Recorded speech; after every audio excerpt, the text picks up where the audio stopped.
Welcome guys, and in this video I'm going to show you how to add supports in TinkerCAD. So probably you need to add supports in your slicer before 3D printing, but I'll show you how you can add in TinkerCAD. So let's get started. Just take a box and now just make a pretty small, so it should be 0.01. And now what we'll need to do is make it as wide as your figure, like that.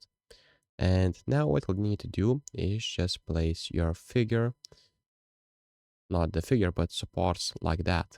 So make sure it's wide enough because otherwise your 3D print or other will fall.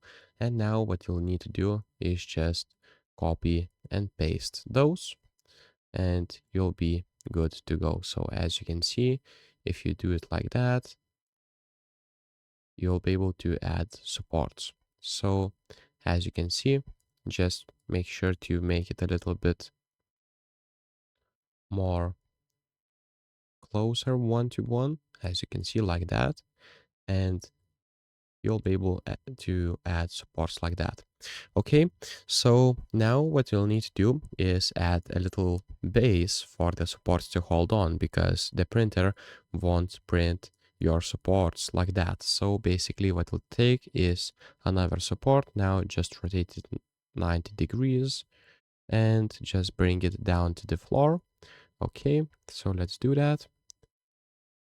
Make sure it is on 0 and now just put it on your floor where supports will be, and this will help for your supports to stay like that.